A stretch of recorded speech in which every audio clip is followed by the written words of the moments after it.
Hello and welcome. I am Dr. Lara May, a clinical pharmacist specializing in functional medicine, as well as a certified yoga teacher and Reiki master. I run a truly integrative health coaching practice encompassing functional medicine lab testing, yoga and meditation, and a sprinkling of Reiki energy medicine. Join me here on Light Body Radio to break through your health plateau and come into alignment with your natural vitality.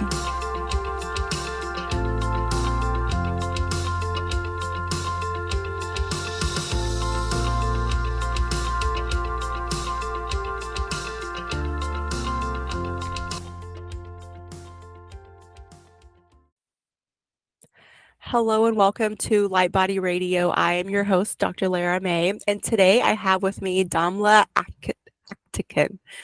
And she is a wonderful practitioner and healer of several modalities. She's an inner child energetic wound healer, inner child intuitive reader and astrologer, crystal healing teacher, soul healing writer, and podcaster who helps others, self-healers and healers, move beyond the energetic wounds of their inner children and shine brighter than they thought possible so that they can fully show up in their lives to heal themselves, their families, and their soul community.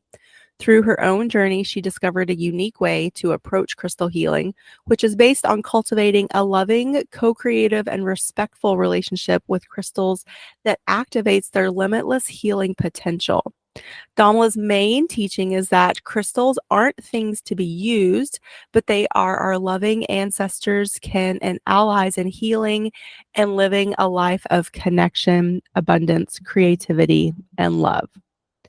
Her inner child healing approach is unique because it is based on a guidance dream she had visiting Egypt, which later became reality. I love that. I want to hear more about that. And that dream continues to inform and create her inner child healing work and everything she does. She is the author of life-changing daily practice journals, creator of Chakra Bliss Vault Crystal Healing membership, and the host of the Conversations with Healers podcast. And so you can find out more about her offerings and take free quizzes on her website, adropofom.com. So welcome, Damla. I'm excited to have you. Hi, happy to be here. Welcome. So I would like you to tell me about your journey, and hopefully that includes that amazing dream that you had, because I'm curious to hear about that too. So Okay. So what I tell people is I went through these stages of different realizations. I would say the first part of my life, leading up to my professional life, is what I would call head based, because that's where I lived. I actually studied engineering, then did my MBA and became a business consultant. And that actually led me to a point where I ran into some health problems. And, it was very literal in the sense that I started to have migraines. And that was my indication of something needed to change, which then led me to discovering body-based practices, specifically yoga. And that period I call, I was not existing just in my head anymore, and I discovered that I had a body. And in that time, I really loved it. I became a full-time yoga teacher, yoga studio manager. I explored a lot of different aspects of yoga and its philosophy. And then the third part of my journey was realizing that I needed to go deeper than just the head and the mind and the body, and go into the vibrational, what I now call multidimensional quantum level. And that happened when I became a mom in 2012. And in that process, I actually lost connection with my body, with myself. And the practices I knew from yoga weren't working. And I was guided to discover different practices that I thought could help me kindle that connection. And one of those practices was crystals and crystal healing.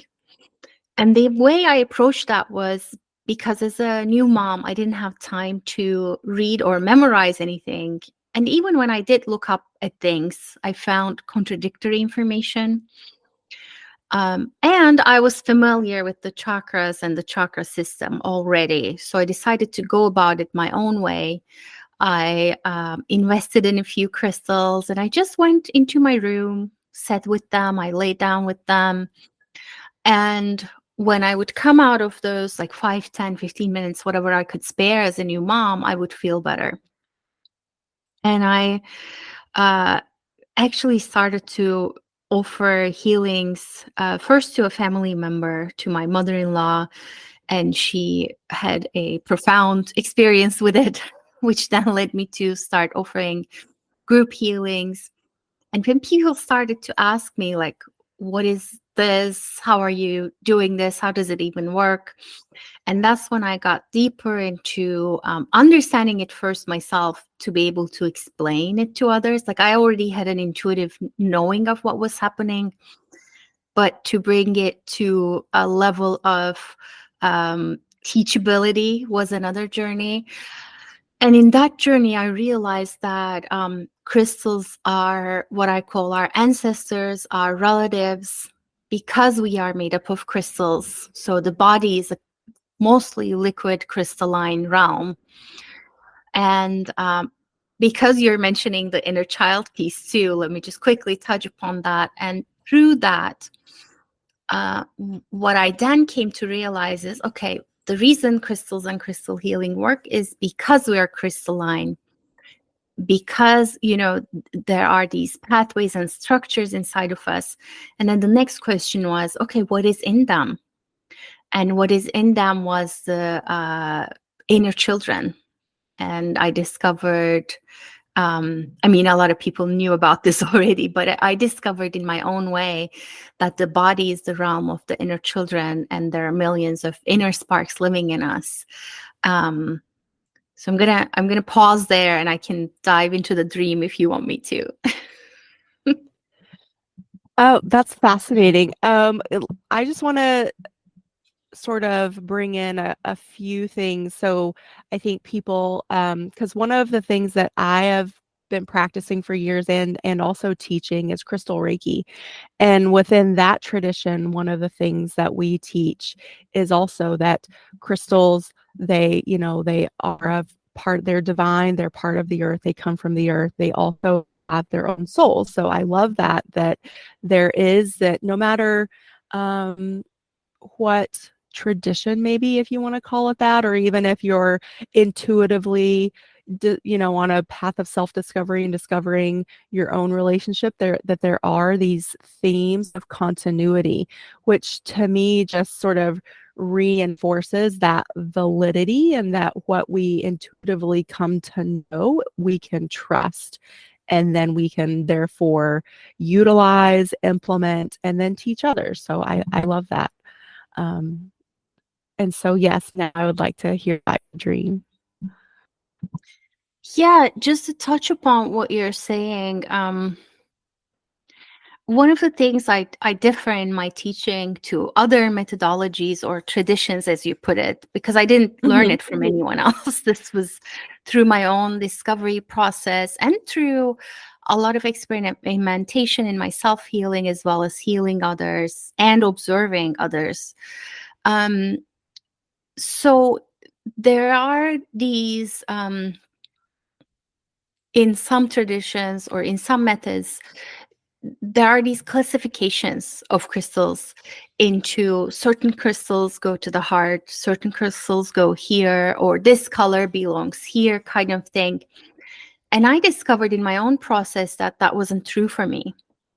And I began to dig deeper into it. And my understanding of it is a little bit more universal, in the sense that I truly believe that a single rose quartz is vibrationally connected to each and every other rose quartz in the universe. And that is similar for us as human species through the species field, we are connected to each other. And because we have DNA, we have a liquid crystalline element, we are connected to each and every other being who has a DNA. Mhm. And similarly, with crystals, they are connected to each and every other crystal in the multiverse. So think about that for a minute. That's an immense network of wisdom, connection, support, and just, I mean, amazingness in my view that's available to you through touching a single crystal. Now, to take the same rose crystal and to say, you only go to this part of your body, or to say you only can do this, is just, it doesn't make sense to me, because the same Right. rose crystal can connect you to each and every other known or unknown mineral and crystalline elements and being in the multiverse. So if Oh, for you sure. understand Yeah. who and Yeah. what they are, it becomes a lot more open ended, and it becomes, the other piece of this is to say, to approach it with the idea of, or with the intent of just love. Because when you begin to approach your crystal healing and your crystals that way, instead of, oh, how can I use you? Where can I put you? What can you give me? It opens up doors to immense growth and creativity and all sorts of beautiful experiences. Right. It's more a question of how can we come into alignment with each other for that connection and for that growth, for that awakening and that deeper understanding versus, oh, you're an inanimate object and you're here to, help balance this one chakra for me. Yeah, I mean, I found out that the how is incredibly simple, just being open to it. And I taught Mm. crystal healing to 5-year-olds. And one of the things we did together is I would um, guide them through a meditation where these 5-year-old kids would imagine themselves getting really small and walking into the crystal. And then they would describe to me what they saw. And Lara, they would see colors, shapes, geometry that repeated itself, and all Mhm. sorts of amazing things. They would see light, changing lights. And they have no geological or scientific knowledge of crystals. Mhm. And they're able to do that without anything. So that should tell you that you don't need a whole lot other than being open to experiencing crystals and their magic, and what they offer to you. So true. And, children are such a fantastic example for all of us adults in that way that they are so open. They are still so connected. And, I think that's why as adults, it's more difficult for some people to open to the intuitive arts because we've just been trained to not trust that piece of ourselves. We've been trained that, through schooling or, whatever environment or tradition you were raised in that, only the physical matters. And even though crystals are physical, they still discount that spiritual piece of it. And I will say too, like in terms of being a teacher of crystal Reiki, that's one thing I've noticed that's evolved about my not only my knowing, my understanding, being much in alignment with, it sounds like, your approach too, but also how I teach it. And I think people, we've come through this awakening period where, you know, maybe like back in the, 60s, 70s, 80s, and even early 90s, it was still very much like you said before, like, okay, these are the stones that are for this chakra. This is what they're used for. And it's very um, delineated, very separated. But now I feel like more and more of us know we're awakened, even if we aren't, um, maybe haven't even been on our journey for very long, there's this inner knowing that everything is connected and that each personal individual stone, no matter what it, whether it's a clear quartz, crystal quartz, aventurine, all of these watermelon, tourmaline, whatever it is, it doesn't necessarily have to be assigned to a specific chakra or part of the body. But like you said, just by tuning into it, you are immediately connected to the infinite divine of all things. And then that within it brings the healing. And so, one of the things that I allow my students to do when I have, I bring the crystals, I let them pick, whichever ones they're drawn to. And then I also, we have this whole discussion about that sort of difference in how, like, if I were teaching this 20 to 30 years ago, we would be talking about it this way. But now we're in this new realm of knowing and awakening. And, so now we have this new relationship and this new understanding. Yeah, I'll stop rambling. Yeah, absolutely. That's what I do too, is in my Mm. group healings, people choose their own crystals, and I've witnessed amazing transformations. Like, people come in a certain way and they leave looking and feeling differently, regardless of what crystal or crystals they have chosen. So it's Mhm. less about, like, we tend to get stuck in that part of, oh, I need to have the right crystal for this and that. The right crystal is just whatever you're drawn to at that time, and that's enough. Right. And I think that's also a piece of, like, unlearning that some of us need to do along our journey and our intuitive path too, is like just knowing that attraction or that being drawn or that call is enough. It's that simplicity. That's enough. It doesn't have to be complicated. You don't need to, like, be like feeling like lightning bolts or hearing hearing voice, because some people are clairaudient, so you don't need to be like hearing anything specific, or maybe if you do, that's great, but just, again, just like being open to that feeling of that small little feeling of confirmation. And I went through this intuitive healing class at one point, and it was one of the most simplest things, but it was so powerful. It's like starting to practice that feeling, that intuitive feeling of yes versus the intuitive feeling of no, or that's not in alignment.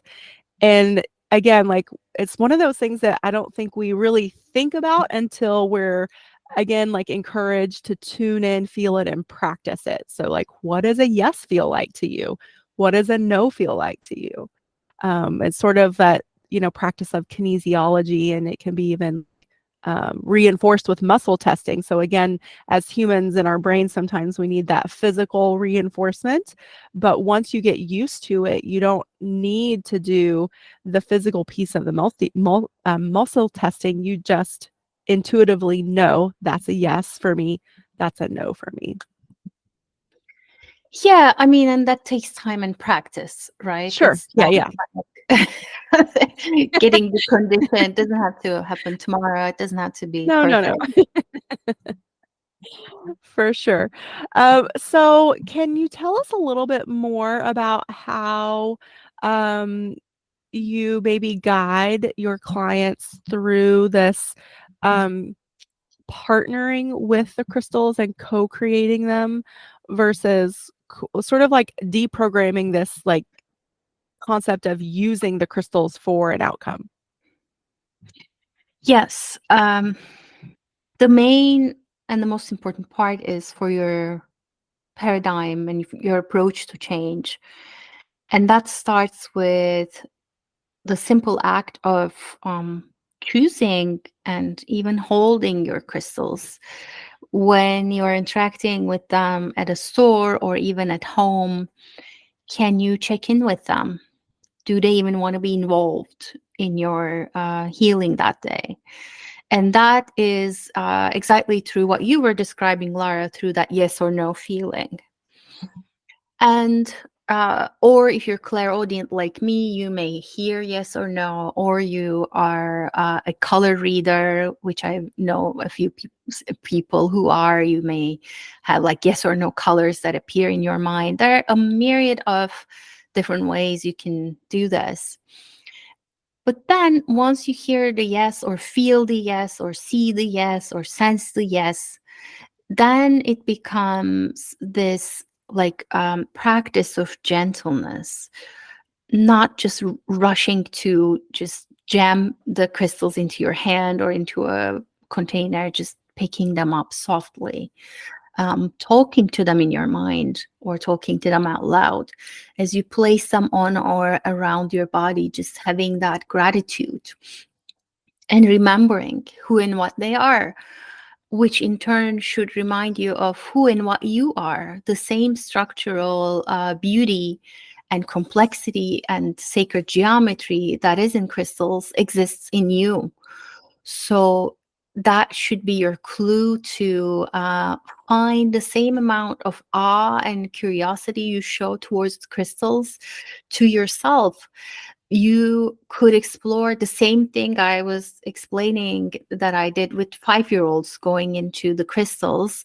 You can do the same thing with your body. You can go into your crystalline body while you have your crystals around you. You can have the intention of connecting to different streams of energy like creativity, abundance, or finding a solution to a problem that's been on your mind. That's another thing that crystals do beautifully, because they can amplify and focus information, which they do a lot more efficiently than us, because as liquid crystals, we go in and out of chaos pretty quickly, and they're able to hold that intention and focus for us. So once you realize that, that's the other point is, yes, you can have an intention, but let it be an open-ended intention. Let it not be something that you say, I need to reach to from point A to B. Maybe the crystals are going to take you further from A to C or D or F or Z. So this isn't about reaching a certain place, reaching a certain condition or outcome, but it's more about what is it that you're learning in the process. As you approach crystals this way, does it inspire to approach yourself with love and awe and curiosity and generosity? Can you look at the millions and millions and millions of ancestors and the human realm, the human energy field, as well as the energy fields of all beings and all minerals everywhere? That is immense. We forget that connection often. Like even just that, to say, I'm going to sit with this rose quartz, I'm going to sit with this amethyst, and I'm just going to remember that I'm not alone, that I'm connected. So all of these things, I mean, there are a million possibilities, and I actually teach about this. I have online courses. I have a journal that you can follow. It's a 21-day crystal healing journal, a 21-day practice where I guide you through this exact process step by step. And then I have a membership where I actually have over 100 and growing crystal healing meditations, some guided, some silence with the crystal healing energy that you can just dive into even without the need of crystals, because their energy is imbued and embedded in there. So the possibilities are endless. It becomes a journey of you choosing what your adventure is going to be. I love it. That's beautiful. Is there anything that crystals can't help us with? Yes, you still need to go out there into the world and take inspired action. Mhm. I mean, it's simple enough, right? Yeah, yeah. But like crystal healing in and of itself, it's not the end all be all. And It's not about you like getting high out of your body and getting lost in the ethers. It's actually more about you coming back into your body, expanding your container, feeling into becoming familiar with the inner children realm, with the crystalline realm inside, so that when you show up out into the world with that expanded container, you can take those intuitive, expanded, inspired actions. And then sometimes that it's inspired action is an inspired pause, it's an inspired rest. So you get to choose what those could be. And of course, we choose more efficiently and better when our nervous systems are calm, when our chaotic waves of the liquid crystalline realm is a little bit more organized. And crystals and crystal healing help you do that very, very efficiently. Mm-hmm. Yes, I think it's sometimes almost addictive for some personalities and human types, like once we get into this intuitive work, to just want to escape into it all the time. But like you said, in order to, I think sort of the soul contract of us being intuitive beings in these physical bodies here on this planet at this time is, learning the balance, the merge of the two, showing up in this physical realm as the light beings and light leaders that we are, and learning, how to do that, what that looks like, and when we're challenged, showing up with light instead of, allowing ourselves to be brought down into the muck, into the low vibe. So yes, so I love that. Yeah, the light leader, I like that. So tell me more about your Chakra Bliss Vault Crystal Healing membership. You mentioned it a little before, but can you dive deeper into that? Yes. The Chakra Bliss Vault is exactly what it sounds like. It's a vault of healings, meditations, wisdom teachings, and a lot of just goodness that you can tap into by yourself. I feel like one of my goals as a healer is to offer people enough self-healing resources so that even if I work with you one-on-one, or if I don't, you have enough available to you to go into what we were talking about, which is to bring your container, your body, to a more expanded state, move from contraction into expansion and bliss, and move from being stuck to realizing you have options. You can always take this small step and then the next. And that includes how you go about your healing. And Chakra Bliss World is a resource where I'm sharing basically all that I know and all that I have available to me as a healer. I have sound healing sessions there with tuning forks.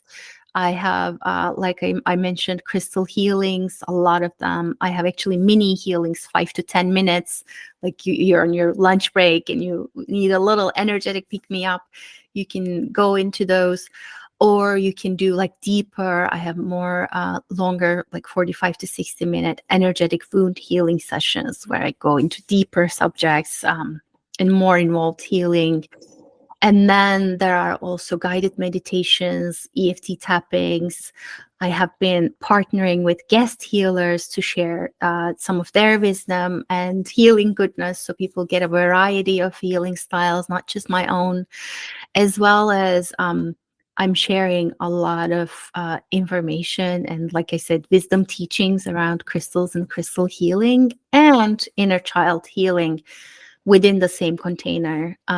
So yeah, that's available to people at a very affordable price. So you can go ahead and check that out.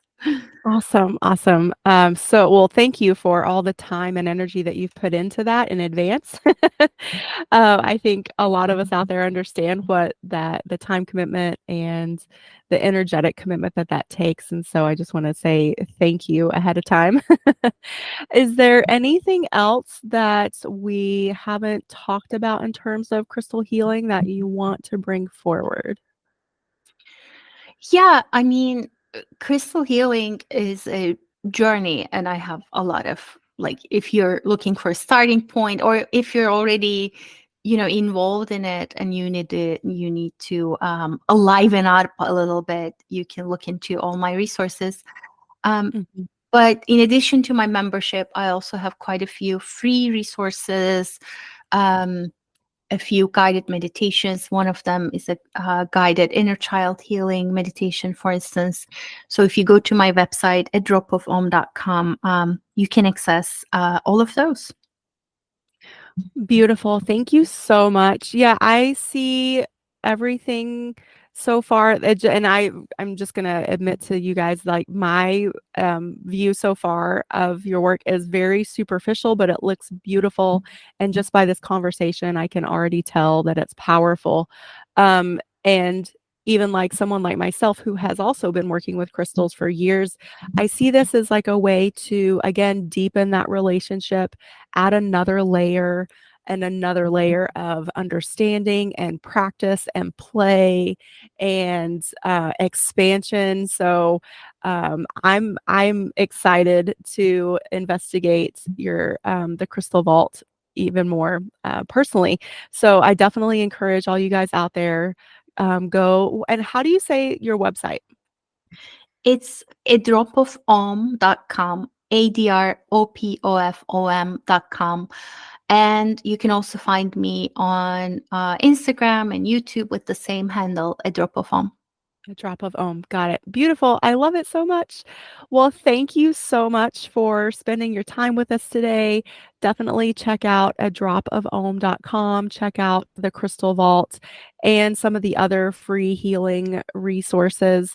And Damla, I'd love to have you back to dive into the inner child and the energetic wound healing because I think that's something that um, a lot of us could benefit from these days. So thank you so much. And for everybody out there, everything we've spoken about lives on the show notes page. So if you are looking for any of these links that we're referring to, head on over to drlaramay.com/podcasts. That's where all the episodes live, all the show notes. So all the links that we've discussed today in this episode will be on the page that holds this episode and all those notes. So thank you. Thank you so much, Damla. Thank you, Lara. I know, like, I think inner child healing, that's like another deep dive. So Yeah, yeah, I thank wanna make you sure so we, much like, al for that. yeah, allow plenty of time, and I feel like it would pair really good with the energetic wound healing. I'm just, picking up that those things go hand in hand, and so we could, allot a whole 'nother hour just to that, so Absolutely. Thank you so much. thanks, everybody. We will catch you on the next episode.